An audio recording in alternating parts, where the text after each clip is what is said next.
రక్షకుడైన యేసుక్రీస్తు జీవనామమున కూడి వచ్చిన మీ అందరికీ హృదయపూర్వక వందనాలు చెల్లిస్తున్నాను. దేవుని మహాకృపను బట్టి ఈ రీతిగా దేవుని సన్నిధిలో చేరి దేవుణ్ణి స్తుతించడానికి, దేవుణ్ణి గణపరచడానికి మరి దేవుడు మనకి ఇచ్చిన ఈ భాగ్యం ఎంతో గొప్పది. దేవుని బిడలమైన మనం ఒకప్పుడు ఎన్నిక లేని వారిని, ఒకప్పుడు పనికిరాని వారిని, ఒకప్పుడు పాపంలో శాపంలో తిరుగుతున్న వారిని, అలాంటి మనలను దేవుడు పిలిచి ఆయన రక్తాన్ని మన మీద ప్రోక్షించి మనలను నీతిమంతులుగా తీర్చాడు. నీతిమంతులమైన మనం ఎప్పుడు దేవుని వైపే చూడాలి, ఎప్పుడు దేవుని మీదే ఆనుకోవాలి. ఎందుకంటే దేవుడు ఎప్పుడు నీతిమంతులను కనిపెడుతూ ఉంటాడు, నీతిమంతుల ప్రార్థన ఆలకిస్తూ ఉంటాడు. వారి మొర ఆయన దాటి పోడు. కనుక ప్రతి విషయంలో మనం దేవుని వైపు ఆనుకుని ఉంటే, దేవునికి మొరపెడితే, దేవుని సన్నిధిలో గోజాడితే దేవుడు మనలను దాటిపోడు. కానీ మనమే మనకున్న నీతిని, యథార్థతను పోగొట్టుకుంటున్నాం. ఎందుకు పోగొట్టుకుంటామంటే దేవుణ్ణి విడిచిపెట్టేసి వ్యర్థమైన వాటి వైపు తిరుగుతాం. నిన్ను నీతిమంతుడిని చేసిన దేవుణ్ణి మర్చిపోతే నీకున్న నీతికి విలువే ఉంటుంది. మన పరిశుద్ధ గ్రంథంలో యూదా రాజైన హిజ్కియా 25 సంవత్సరాలకు రాజయ్యాడు. 25 సంవత్సరాలకు రాజయ్యి 29 సంవత్సరాలు పరిపాలన చేశాడు. యూదా రాజుల్లో నీతిమంతుడైన రాజులలో ఒక రాజు ఇతడు దేవుని యందు భయభక్తులు గలవాడై బ్రతికాడు. దావీదు నడిచినట్లు నడిచాడు. దేవుని మందిరంలో, పరిశుద్ధ స్థలంలో ఉన్న విగ్రహాలన్నీ పడగొట్టేశాడు. మోషే కాలంలో ఉన్న సర్పాన్ని ఇతడు చిన్న భిన్నములు చేశాడు. అంత నీతిమంతుడైన ఇతను ఇజ్రాయేలీల పైన రాజుగా మంచి పరిపాలన చేశాడు. యూదా దేశాన్ని మంచిగా పరిపాలన చేశాడు. పరిపాలన చేస్తున్నప్పుడు ఇతనికి ఎన్నో సమస్యలు వచ్చినాయి, ఎన్నో ఇబ్బందులు వచ్చినాయి, ఎన్నో ఆటంకాలు వచ్చినాయి. అష్షూరు రాజైన సన్హరీబు ఇతని మీదకి యుద్ధానికి వస్తే ఇతడు గోనె పట్ట కట్టుకుని దేవుని సన్నిధిలో ప్రార్థన చేశాడు. ఆ సైన్యాన్ని చూచి భయపడ్డాడు. అతను మానవ ప్రయత్నం చేశాడు, కానీ దానిలో విఫలమైపోయాడు. ఇక దేవుని సన్నిధిలో గోనె బట్ట కట్టుకొని ప్రార్థన చేశాడు. కన్నీరు విడిచి ప్రార్థన చేస్తే దేవుడు అతనికి మంచి విజయాన్ని ఇచ్చాడు. అలాగూ పరిపాలన చేస్తూ ముందుకు సాగుతున్న టయాల్లో ఇతనికి మరణకరమైన జబ్బు వచ్చింది. మరణకరమైన జబ్బు వచ్చినప్పుడు కూడా అతడు కన్నీరు విడుచుచు దేవుని సన్నిధిలో ప్రార్థన చేశాడు. ఇదంతా ఎందుకు చెప్తున్నాడంటే, నీతిమంతుల ప్రార్థన దేవుడు దాటిపోడు. నీతిమంతుల ప్రార్థన దేవుడు వినకుండా ఉండడు. అందుకనే మనం చదువుదాం మన పరిశుద్ధ గ్రంథంలో నుండి కీర్తనల గ్రంథం 34వ అధ్యాయం 15వ వచనం. కీర్తనల గ్రంథం 34:15.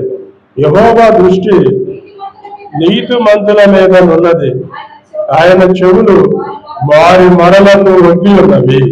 చాలు. మనం ఇక్కడ చదువుతున్న ఈ వాక్య భాగంలో దావీదు భక్తుడు దేవుని సన్నిధిలో చేసిన ప్రార్థన ఇక్కడ పైన చిన్న చిన్న అక్షరాలతో రాస్తాడు. దావీదు అబీమెలెకు ఎదుట వెర్రివాడి వలె ప్రవర్తించి అతని చేత తోలువేయబడిన తరువాత రచించిన కీర్తన. దావీదు ఒక రాజు దగ్గరికి వెళ్ళినప్పుడు పిచ్చోడులా నటించాడు. ఏడ చంపేస్తాడేమో అని నోటి వెంట చొల్లు గార్చుకుంటూ వెళ్ళాడు.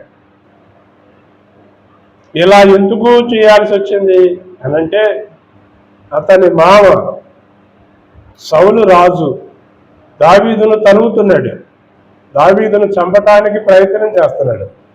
కానీ దావీదు ఎదురు తిరిగి సౌలుతో యుద్ధం చేయట్లా, సౌలుకి దూరంగా పారిపోతున్నాడు. ఎందుకు దూరంగా పారిపోతున్నాడంటే అతడు దేవుని చేత అభిషేకించబడిన వాడు. దేవుని చేత అభిషేకించబడిన వాడిని మనం ఎలా పడితే అలా మాట్లాడకూడదు, ఎలా పడితే అలా వక్రీకరించకూడదు, ఎలా పడితే అలా చేయకూడదు. దేవుని చేత అభిషేకించబడిన వాడిని శిక్షించటానికి దేవుడు ఉన్నాడు, దేవుడు చూసుకుంటాడు. నేను అతన్ని శిక్షించకూడదు, నేను అతన్ని గద్దించకూడదు, నేను అతన్ని ఏమనకూడదు అని అతనికి దూరంగా పారిపోతున్నాడు. కానీ ఇతను మాత్రం అతని వెంట పడుతున్నాడు. కానీ దేవుడు నీతిమంతుల ప్రార్థన ఆలకిస్తాడు. దేవుడు నీతిమంతులను చూస్తూ ఉంటాడు. నీవు నీతిమంతుడివి, నీవు నీతిమంతురాలివి అని అనుకుంటే దేవుడు నిన్ను చూస్తున్నాడు. దేవుని దృష్టి నీ మీద ఉంది. కానీ మనం నీతిగా ఉండలేకపోతున్నాం. ఒకవేళ నీలో ఉన్న నీతి ఏమండి పక్కకి వెళ్ళిపోతుందంటే నువ్వు గ్రహించే స్థితిలో ఉండాలి. మనలో ఉన్న నీతి ఎప్పుడు పోతుంది? నీతిమంతుడు అవినీతి పనుడు ఎప్పుడవుతాడు? ఏమండి మంచోడు అనిపించుకోవాలంటే జీవితాంతం ఉండాలి, చెడ్డోడు అనిపించుకోవాలంటే అవినీతి మన మీదకి రావాలంటే క్షణం చాలు, మనలో ఉన్న నీతి పోవాలంటే క్షణం చాలు. అందుకని మనలో ఉన్న నీతి పోకుండా మనం కాపాడుకుంటూ ఉండాలి. ఏదన్నా తప్పులు చేసినా, ఏమైనా చేసినా, ఏమైనా మాట్లాడినా వాటిని మనం దేవుని దగ్గర ఒప్పుకొని ఆ నీతిలో కొనసాగాలి. అంతేకాని ఇక నేను నీతిని పోగొట్టుకున్నానులే అని అలాగ అవిధేయుడిగా బ్రతకూడదు. అవిధేయులుగా బ్రతకటానికి దేవుడు ఏమంటే నిన్ను నీతిమంతుడిని చేయలే. అవిధేయుడు అయిన నీవు నీతిమంతుడిగా బ్రతకాలని దేవుని ఆశ, దేవుని తలంపు. ఈ లోకంలో ఎంతో మంది అవిధేయులు ఉంటారు, ఎంతో మంది దొంగలు ఉంటారు ఏమండి. కానీ మనం ఒకప్పుడు వాళ్ళల్లో బ్రతికిన వాళ్ళమే, కానీ వాళ్ళల్లో నుంచి బయటకు వచ్చాం, వాళ్ళల్లో నుంచి పక్కకు వచ్చాం. ఎందుకంటే దేవుడు మనలను ప్రత్యేకంగా పిలుచుకుని ఏర్పాటు చేసుకున్నాడు కనుక నీవు దేవుని చేత ఏర్పరచబడిన వాడివి గనక నీవు దేవునికి భయపడి బ్రతకాలి. దేవునికి భయపడి బ్రతికేవాడు తన సాక్ష్యాన్ని ఎప్పుడు కాపాడుకుంటాడు.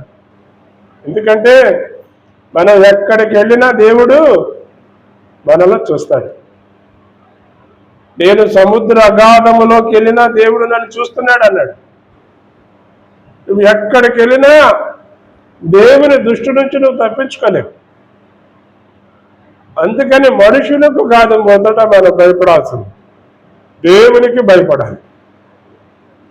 దేవునికి భయపడేవాడు అందరికీ భయపడతాడు. మొదట మనం దేవునికి భయపడాలి. యోసేపు అంటాడు, నేను దేవునికి భయపడేవాడిని అన్నాడు. దేవునికి భయపడేవాడు గనకనే ఫరో రాజు భార్య పోతీఫరు భార్య వచ్చి అతన్ని ప్రేరేపిస్తే ఎవరు లేరు, వాళ్ళిద్దరే ఉన్నారు. ఎవరు లేరు, అతడు పాపం చేయొచ్చు, ఎందుకంటే ఎవరు లేరు. పాపం చేసి స్నానం చేసి కాముగా ఉండొచ్చు. కానీ అతడు ఏమన్నాడు, నా దేవుడు నన్ను చూస్తున్నాడు, అదే దేవుని ముందు నేను ఇలాంటి పాపం ఎలా చేయగలను అన్నాడు. కానీ మనం ఏం చేస్తాం, మనుషుల వైపు చూస్తాం. అటు ఇటు ఎవరు లేరనుకోండి, అటు తీసుకుని చేయలేదు. మనం మనుషుల వైపు చూస్తాం. మనుషుల వైపు చూసేవాడు ఏమండి ఎలా ఉంటాడు? ఇది ఒక సామెత ఉంది, దొరికితే దొంగ, దొరకకపోతే దొర.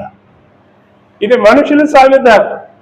కానీ నువ్వు రోజు దేవునికి దొరుకుతున్నావు, అది తెలియటల్లా. రోజు దేవుడు నిన్ను చూస్తున్నాడు, అది నువ్వు తెలుసుకోవట్లేదు.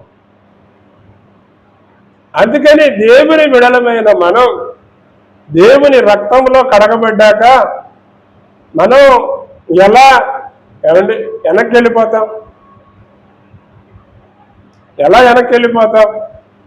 కడగబడిన పంది మరలా బురదలో దొరికినట్టు, కక్కిన వాంతి మరలా తింటున్నట్టు. మనం అలా ఉండలేము. అందుకనే ఇక్కడ మనం చదువుతున్నాం, యెహోవా దృష్టి నీతిమంతుల మీద ఉన్నది. ఆయన చెవులు వారి మరలకు ఒగ్గి అన్నది. దేవుడు ఆయన చెవిని నీ నోటికి దగ్గర పెట్టేశాడు.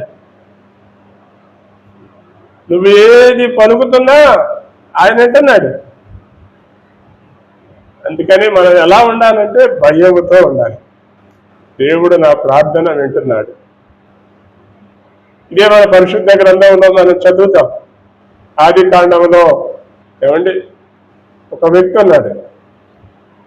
ఆది కాండంలో ఆ తరము వారిలో అతడు నీతిమంతుడై ఉండెను. నోవాహు ఆ తరములో ఆ తరమున అంటే నోవాహు ఉన్న కాలంలో దేవుడు వాళ్ళందరినీ చూచాడు.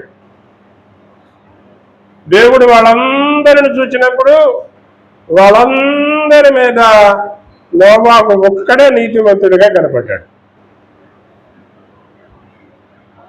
నోవాహులో నీ లోపాలేమో లేవా?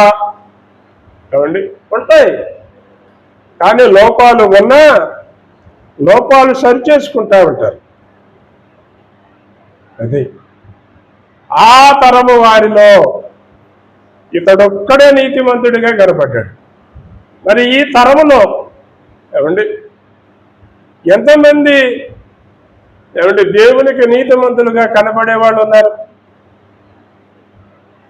ఈ తరములో నేను దేవునికి నీతిమంతుడిగా కనపడాలి, ఈ తరములో నేను ఒక మంచి నీతిమంతుడిగా జీవించాలి అని ఎంతమంది అనుకునే వాళ్ళు ఉంటారు?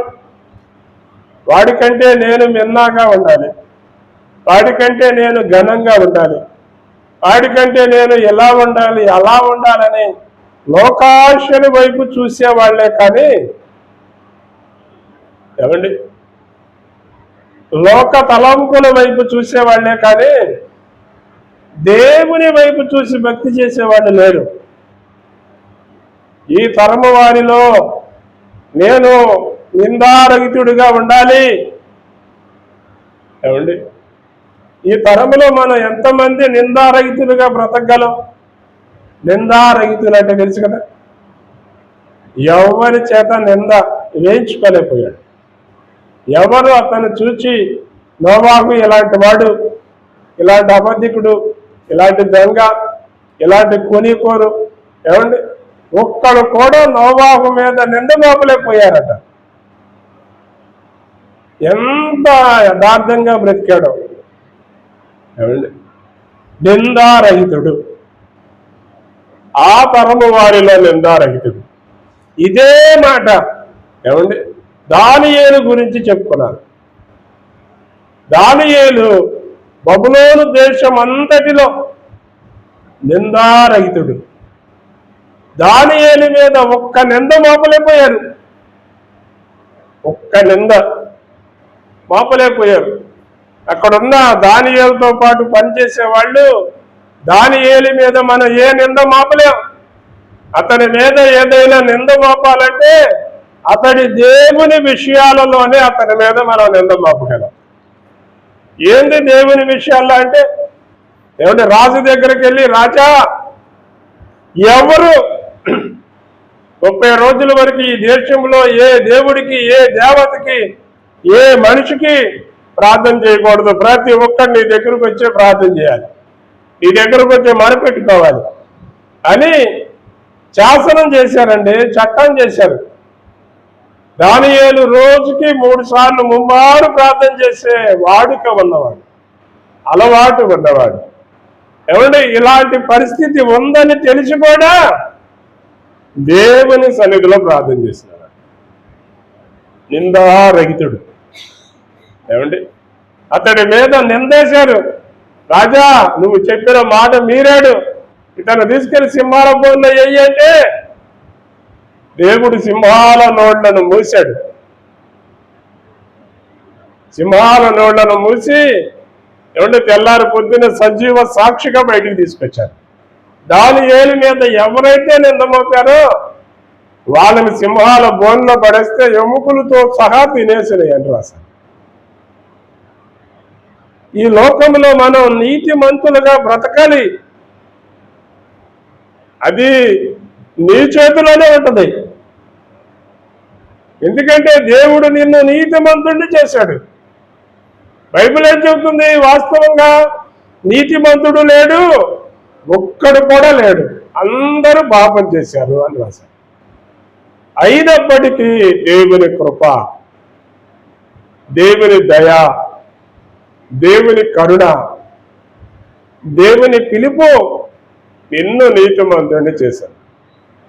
అది ఇప్పుడు నీవు నీతిమంతుడివి, నీవు నీతిమంతురాలివి.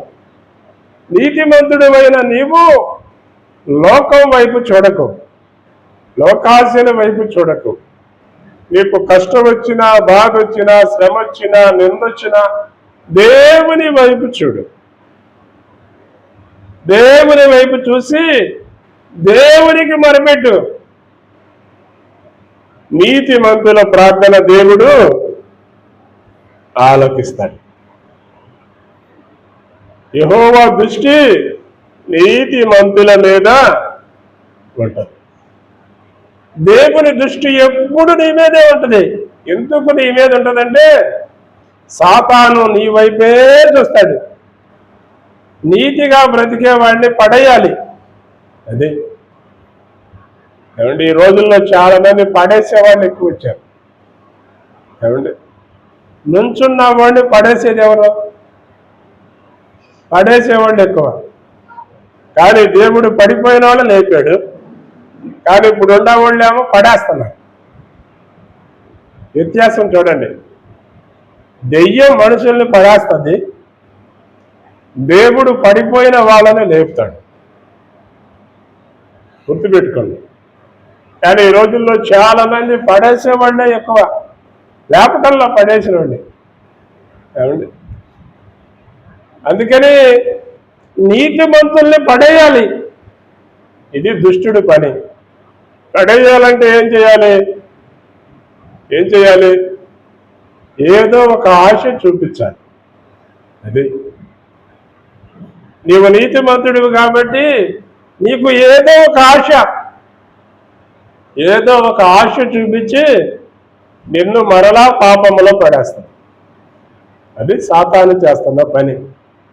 నీకేదో ఒక ఆశ. మనుషులకి చాలా ఆశలు ఉంటాయి. ఒకళ్ళకి డబ్బు ఆశ, ఏమండి, ఒక్కొక్కరికి వస్త్రాలు ఆశ, ఒక్కొక్కరికి బంగారం ఆశ, ఏమండి, ఒక్కొక్కరికి ఏమండి దొంగతనాలు ఆశ, ఒక్కొక్కరికి పాపం ఆశ. ఒక్కొక్కరు ఒక్కొక్క రీతిలో ఉంటారు. అందుకని నీ వీక్నెస్ ఏదో తెలుసుకుని ఆ వీక్నెస్ని పట్టుకుని నీ ముందు పెడతాడు సాతాను. అది ఆ వీక్నెస్ నీ ముందుకు వచ్చినప్పుడు నువ్వేమవుతావు? ఏమండి, వెళ్ళిపోతావు. ఇదే ఈ రోజుల్లో జరుగుతుంది. ఇదే నీ వీక్నెస్ సాతానికి తెలుసు. ఆ వీక్నెస్ని నీ కళ్ళ ముందు పెడతాడు. నీకు డబ్బు ఆశ ఉందనుకో, బంగారం నీ కళ్ళ ముందు పెడతాడు. నీకు పాపపు కోరికలు ఆశలు ఉన్నాయనుకో, ఆ పాపాన్ని తీసుకొచ్చి నీ ముందు పెడతాడు. అప్పుడు ఏం చేయాలి? ఏమండి, ఏం చేయాలి? దాన్ని తీసుకోవాలా, దాని నుంచి పారిపోవాలా? ఈ రోజుల్లో చాలా మంది ఎక్కడే పడిపోతున్నారు, ఎక్కడే ఫెయిల్ అయిపోతున్నారు. అక్కడే నువ్వు గట్టిగా నిలబడ్డావంటే కానీ నిన్ను పడేయలేదు. యేసు ప్రభు దగ్గరికి సాతాను వచ్చాడు. చాలాసార్లు చెప్పాను నేను. సాతాను వచ్చి యేసయ్యను పడేద్దామని చూశాడు. యేసయ్యను పడేద్దామని. యేసయ్య 40 రోజులు ఉపవాసం ఉన్నాడు. వింటే యేసయ్య దగ్గరకు వచ్చి, నువ్వు దేవుడివి కదా, నువ్వు దేవుని కుమారుడు కదా, 40 రోజులు ఆకలితో ఉన్నావు కదా, నీకు ఇప్పుడు ఆకలి అవుతుంది కదా, నువ్వు ఆ రాళ్లను రొట్టెలు చేసుకుని తినొచ్చుగా అన్నాడు. అంటే యేసయ్యకు ఏ ఆశ పెట్టాడు? రాళ్లను రొట్టెలు చేసుకుని తిను. రాయిని రొట్టెని చేసుకుని తినే అంత అవసరం ఏమొచ్చింది? ఏమండి, అంత అవసరం ఏమన్నా ఉందా? ఈ రోజుల్లో చాలా మంది మురికి నీళ్లు తీసుకురా మంచినీళ్ళు చేస్తా అంటున్నారు. మురికి నీళ్లను నువ్వు మంచినీళ్ళు చేయాల్సినంత అవసరం ఏముంది? మురికి నీళ్లు తాగుతున్నా వాళ్ళ దగ్గరికి వెళ్ళి, ఏమండి, దగ్గరికి వెళ్ళి వాళ్ళకి మంచినీళ్ళు. ఎలీషా కాలంలో మంచినీళ్ళు లేవు వాళ్ళకి. అయ్యా, మాకు మంచినీళ్ళు లేవు, ఈ నీళ్లు తాగటానికి పనికి రావట్లేదు, ఈ తాగేటట్లు మాకు సహాయం చేయాలని అడిగారు ఆయన్ని. ఉప్పు తీసుకురండి అన్నాడు. ఆ నీళ్ళల్లో ఉప్పేసాడు ప్రార్థన చేసి. అవి మంచినీళ్ళు అయిపోయింది. ఏమండి, కానీ ఈ రోజుల్లో చాలా మంది స్టేజీల మీద ఉండి చెబుతున్నారు ఈ మాటలు. ఆ గ్రామంలోకి వెళ్ళి చెయ్యి, ఆ ఊళ్ళోకి వెళ్ళి చెయ్యి, అట్ట చేయరు. అవునండి, ఈ రోజుల్లో చాలా మంది ఎలాంటి పరిస్థితులకే అయిపోతున్నారు. సాతాను గుప్పెట్లో పడిపోతున్నారు. సాతానుని వీక్నెస్ పట్టుకుని నిన్ను పడేస్తున్నాడు. నువ్వు సాతాను గుప్పెట్లోకి వెళ్ళకు. యేసయ్య ముందు, ఏమండి, సాతాను నుంచొని అదిగా రాళ్ళను రొట్టెలు చేసుకుని తినన్నాడు. మనుషుడు రొట్టె వల్ల బ్రతకడు, దేవుని నోట నుండి వచ్చు మాట వల్ల బ్రతుకుతాడు అన్న. అదే ఈ రోజుల్లో చాలా మంది కోటేశ్వరులు కూడా చచ్చిపోతున్నారు. ఎందుకు చచ్చిపోతున్నారు? రోజు తింటున్నాడుగా. ఏమండి, అయినా ఎందుకు చావస్తుంది? కనుక మనం గ్రహించాలి. మన వీక్నెస్ పట్టుకుని మనల్ని పాపంలోనికి లాగుతాడు. ఆశ చూపించాడు. ఏమండి, ఆశ చూపించాడు. ఎత్తైన కొండ మీదకి తీసుకెళ్ళి, ఇదిగో ఈ రాజ్యాలన్నీ నాయే. ఏమండి, ఈ సినిమా హాళ్ళు, శాటిలైట్లు, టీవీలు, పబ్బులు, క్లబ్బులు, వ్యభిచారాలు, ఏమండి, దొంగతనాలు, మోసాలు, ఎంత పాపం ఉన్నదంతా చూపించాడు లోకాన్ని.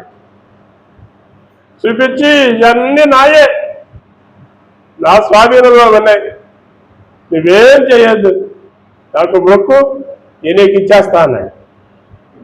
ఏమండి ఈ రోజుల్లో చాలా మంది ఏమండి 10 రూపాయలు ఇస్తే మొక్కేవాళ్ళు అన్నారు. 10 రూపాయలు ఇస్తే ఆశ, ధనాపేక్ష, ధనానికి దాసోహం అయిపోయేవాళ్ళు అన్నారు. ధనం కోసం అమ్ముడుపోయేవాళ్ళు అన్నారు. ధనం కోసం సాక్ష్యాన్ని పోగొట్టుకునే వాళ్ళు ఉన్నారు. ఏమండి పాపం అనే ఆశ నిన్ను ప్రేరేపిస్తే నువ్వు అక్కడి నుంచి పారిపోవాలి. అప్పుడే నువ్వు నీతిమంతుడు అవుతావు. కానీ ఈ రోజుల్లో పారిపోట్లా, పాపానికి దాసులైపోతున్నా, పాపానికి దాసోహం చెప్తున్నా. ఈ ఆశ చూపిస్తే నీ దేవుడైనా ప్రభువుకే మొక్కాలి, ఇంకెవరకు మొక్కకూడదు అన్నాడు. అంతే, ఆశ చూపించాడు, పడేద్దాం అనుకున్నాడు. కానీ ఈ రోజుల్లో చాలా మంది ఆశకు ఏమంటే పడిపోతున్నావు. జాగ్రత్త, నిలబడటానికి ప్రయత్నం చేయి. దేవుడు నిన్ను ఆశీర్వదిస్తాడు, నిన్ను ఫలభరితంగా మారుస్తాడు. ఏమంటే ఇదే సాతాను మరలా ఏమంటే ఎత్తైన కొండ మీదకు తీసుకెళ్ళి నువ్వు నిజంగా దేవుని కుమారుడు అయితే ఇక్కడి నుంచి దూకు అన్నాడు. నువ్వు దేవుని కుమారుడు అని చెప్పుకోవాలి అంటే ఆ నుంచి దూకితేనే కుమారుడా, లేకపోతే అవడా? ఏమండి గర్వం, చాలా మందిలో గర్వం ఎక్కువ. చదువు వస్తే గర్వం, అందం వస్తే గర్వం, ధనం వస్తే గర్వం, ఏమండి ఆస్తులుంటే గర్వం, మనుషులకు గర్వం. గర్వం మనలను పాతాళానికి తీసుకెళ్ళిపోతుంది. గర్వానికి చోటిచ్చేవాడు దేవుని ముందు ఎప్పటికీ పనికిరాడు. నువ్వు నిజంగా దేవుని కుమారుడు అయితే ఇక నుంచి దూకు అన్నాడు. యేసయ్య గర్వానికి చోటీలా, నేను దూకకపోయినా దేవుని కుమారుణ్ణే, నా తండ్రి నేను ఆయన కుమారుణ్ణి. దూకి నిరూపించుకోవాల్సిన అవసరం ఏముంది? ఈ రోజులో చాలా మంది గర్వానికి చోటిచ్చి, పాపానికి చోటిచ్చి ఉన్న నీతిని పోగొట్టుకుంటున్నారు. అందుకని నువ్వు నీతిమంతుడివి, నువ్వు నీతిమంతురాలివి. దేవుని దృష్టి నీ మీద ఉంది కనుక నువ్వు భయపడద్దు, కనుక నువ్వు దిగులు పడద్దు. నువ్వు దేవుని వైపు చూడు, దేవుడు నీకు సహాయం చేస్తాడు, దేవుడు నిన్ను బలపరుస్తాడు, దేవుడు నిన్ను ఆదుకుంటాడు, దేవుడు నీకు ధైర్యాన్ని ఇస్తాడు. దేవుని ఆజ్ఞ లేకుండా నీ తల వెంట్రుకలలో ఒక్క వెంట్రుక కూడా ఓడదు. దేవుడు ఆజ్ఞాపిస్తేనే నీ మీదకి ఏదైనా వస్తుంది. దేవుడు ఆజ్ఞాపించకపోతే నిన్ను ఎవడు ఏది చేయలేడు. ఎందుకంటే ఆయన దృష్టి నీ మీదే ఉంది. యేసు ప్రభువుని పిలాతుకి అప్పగించారు. అతని భార్య అంది, ఆ నీతిమంతుడి జోలికి నువ్వు పోవద్దు, పొద్దున్న నాకు కల వచ్చింది అని చెప్పింది. అంతే. ఏమండి పిలాతు అన్నాడు, ఈ శిక్ష నుంచి తప్పించాలన్నా, నీ మీద శిక్ష వేయాలన్నా నాకు సర్వాధికారం ఉంది అన్నాడు. యేసయ్య ఏమన్నాడు? నువ్వు నన్ను శిక్షించాలన్నా, నువ్వు నన్ను విడిపించాలన్నా పైనుంచి నీకు ఆజ్ఞ రావాలన్నాడు. అది నువ్వు అనుకుంటావు, కానీ నువ్వు అనుకున్నది చేయలేవు. గుర్తుపెట్టుకోండి, నువ్వు అనుకున్నది నువ్వు చేయలేవు. కానీ సాతాను గుప్పిట్లో ఉంటే సాతాను వాడుకుంటాడు, దేవుని గుప్పిట్లో ఉంటే దేవుడు ఆడుకుంటాడు. అది నువ్వు అనుకున్నది మాత్రం నువ్వు చేయలేవు. సాతాను అన్నా వాడుకోవాలి, దేవుడు అన్నా వాడుకోవాలి. నిన్నెవరు ఆడుకుంటున్నారు? నీ క్రియలు నీకు చెప్తాయి, నీ మాట నిన్ను పట్టిస్తాను. అందుకని పిలాతు, ఇదిగో ఇతను నీతిమంతుడు, ఇతనిలో నాకు ఏ దోషం కనపడలేదు, వీళ్ళే అతనికి శిక్ష వేసుకోండి అని తన చేతులు కడిగేసుకున్నాడు. యూదులే యేసయ్యను కొరడాలతో కొట్టించారు. అయినా యేసయ్య సిలువను మోసాడు. సిలువను మోసి ఏమండి ఆ యూదా దేశంలో గొల్గొతా కొండ దాకా సిలువను మోసుకుంటా కింద పడుతూ లేస్తూ ఆయన రక్తము ఆ గ్రామం అంతా కాలి బాటంతా రక్తము పారింది. ఆయనలో ఏ దోషము లేకపోయినా ఆయన నలగొట్టబడవలసి వచ్చింది. ఆయన రక్తం కార్చవలసి వచ్చింది. ఎందుకంటే రక్త ప్రోక్షణ లేకుండా పాప క్షమాపణ లేదు. మరణ శాసనం రాసిన వాడు మరణిస్తేనే అది చెల్లుతుంది. మరణ శాసనం రాసిన వాడే ఈ లోకానికి వచ్చాడు. ఆయనే తన పరిశుద్ధమైన రక్తాన్ని కార్చాడు. మరణాన్ని ఆయన ఒక్కడే చంపగలిగాడు.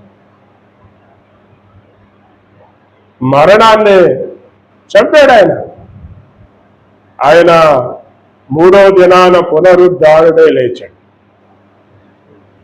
ఇప్పుడు ఎవరైతే యేసునందు విశ్వాసం ఉంచుతారో వారికి మరణం లేదు. ఇప్పుడు నువ్వు మరణానికి వెళుతున్నావంటే అది నీ పాపం కాదు, నువ్వు దేవుణ్ణి నమ్మకపోవటం వల్ల, దేవుని యందు విశ్వాసం ఉంచకపోవటం వల్ల.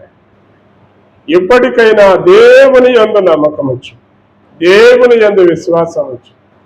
ఆయన నిన్ను నీతిమంతుడిగా చేస్తాడు. ఆయన నిన్ను పరిశుద్ధుడిగా చేస్తాడు. ఆయన దృష్టి ఇక ఎప్పుడు నీ వైపే ఉంటుంది. నువ్వు చేసే ప్రతి ప్రార్థన ఆయన వింటాడు, ఆయన ఆలకిస్తాడు, నిన్ను హెచ్చిస్తాడు, నిన్ను గణపరుస్తాడు, నిన్ను ఆయన సింహాసనము మీద కూర్చోబెట్టుకుంటాడు. నిన్ను చూసి ఆయన ఆనందిస్తాడు, సంతోషిస్తాడు. నిన్ను బట్టి ఇంకా అనేకమైన వారు మారాలని, నీవు నీతి అనేకమైన వారికి పంచాలని దేవుడు కోరుకుంటున్నాడు. కనుక చిన్న ప్రార్థన చేద్దాం. ఈ రాత్రికాల సమయమున దేవుని సన్నిధిలో ఉన్న మనం ఒక చిన్న ప్రార్థన చేద్దాం. యెహోవా దృష్టి నీతిమంతుల మీదనున్నది, ఆయన చెవులు వారి మొరలకు ఒగ్గి ఉన్నది. నీవు నీతిమంతుడు అయితే ఆయన దృష్టి నీ మీదే ఉంది. నువ్వు నీతిమంతుడిగా ప్రార్థన చేస్తే ఆయన ప్రార్థన, నీ ప్రార్థన ఆయన వింటున్నాడు. కనుక ఎప్పటికైనా నీవు నీతిమంతుడవని, నీతిమంతురాలవని గుర్తించు. ఇంకా పాపంలోనే ఉన్నాననుకుంటున్నావా? ఇంకా శాపంలోనే ఉన్నానని అనుకుంటున్నావా? అనుకుంటే ఎప్పటికైనా వాటిని ఒప్పుకొని విడిచిపెట్టు.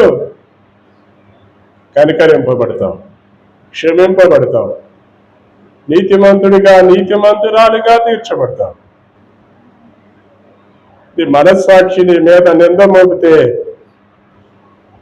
ఆ నిందను నువ్వు సరిచేసుకో. దేవుడు ఆయన పరిశుద్ధమైన రక్తాన్ని నీ మీద ప్రోక్షించు, నీలో ఉన్న ఆ నిందను కడిగేస్తాడు. నోవాహు నిందాపరుడుగా బ్రతికాడు. దానియేలు అలానే బ్రతికాడు. వాళ్ళ మీద నింద మోపలేకపోయారు. మన మీద ఎన్ని నిందలు మోపగలరు? యేసయ్య మీద ఎన్నో నిందలు మోపారు, కానీ ఒక్కటి కూడా చెల్లకపోలేదు. కనుక ఎప్పటికైనా నీవు నిందారహితుడిగా బ్రతకటానికి ప్రార్థించు. నీ మీద ఎన్ని నిందలైనా మోపనే, అబద్ధాలు ఎప్పటికీ అబద్ధాలు, నిజం ఎప్పటికైనా నిజం. మహాపరిశుద్ధుడు అయిన మా తండ్రి, పరలోకమందున్న మా ప్రభువ, పరిశుద్ధ పుణ్యపాదములకు స్తుతులు స్తోత్రములు వందనాలు చెల్లిస్తున్నాము తండ్రి. మా తండ్రి, సర్వశక్తివంతుడా, సర్వోన్నతుడా, గొప్ప దేవుడా, మా రక్షకుడా యేసయ్య, స్తోత్రాలు వందనాలు చెల్లిస్తున్నాము తండ్రి. మా తండ్రి, శివాధిపతి, జీవం గల యేసయ్య, స్తోత్రాలు వందనాలు చెల్లిస్తున్నాము ఆయన. ఈ రాత్రి కాల సమయంలో మీరు తీసుకొచ్చిన మీ విడలను బట్టి స్తోత్రాలు వందనాలు. కూడి వచ్చిన ప్రతి ఒక్కరిని మీరు పేరు పేరున దర్శించండి, పేరు పేరున తాకండి, పేరు పేరున ప్రతి ఒక్కరి ప్రార్థన మీరు ఆలకించండి. నీతి మంతుల ప్రార్థన యెహోవా ఆలకించును అన్నాడు ప్రభు. యెహోవా దృష్టి నీతిమంతుల మీద ఉండదు, ఆయన చెవులు వారి మరలకు ఒగ్గియందును అన్నారు. విడలు ఆయన మీ పాదాల సన్నిధిలో చేరి మీ పాదాలు పట్టుకుని మరపెడుతుండగా, పోజాడుతుండగా ఆయన చేసిన పాపాలు ఒప్పుకుంటుండగా విడల పట్ల మీరు దయ చూపించారు. వారి పాపములు క్షమించండి, అతిక్రమములు క్షమించండి, బుద్ధిహీనతలు క్షమించండి, నీతిమంతులుగా తీర్చండి. విడలు నీతిమంతులయ్యాయి, నీతిమంతులుగా నిందారహితులుగా ఆయన బ్రతుకున్నట్లు మీరు సహాయం చేయాలి. ఈ సన్నిధి, ఈ సమాధానంతో ప్రతి ఒక్కరిని మీరు నింపి ప్రతి ఒక్కరిని పేరు పేరున దీవించి ఆశీర్వదించి మహిమ. సర్వశక్తిమంతుడు, సర్వోన్నతుడు, గొప్ప దేవుడు, మా రక్షకుడు యేసు క్రీస్తు అతి శ్రేష్టమైన నామములో ప్రార్థించి స్తుతించి అడిగి వేడుకుంటున్నాము ప్రియ పరలోక తండ్రి. ఆమేన్. ఇప్పుడు మన తండ్రి అయిన దేవుని దయ, ఆయన కుమారుడైన యేసు క్రీస్తు యొక్క కృప, పరిశుద్ధాత్ముడి అన్యోన్య సహవాసము, సమాధానము, సంపూర్ణ దేవుని ఇప్పుడును ఎల్లప్పుడూ దేవుని మహాకృప మనకును మన కుటుంబాలకు సకల పరిశుద్ధులకు సదాకాలం తోడయుండి నడిపించి దీవించి ఆశీర్వదించనుగాక. ఆమేన్, ఆమేన్, ఆమేన్. మీ అందరికీ వందనాలు.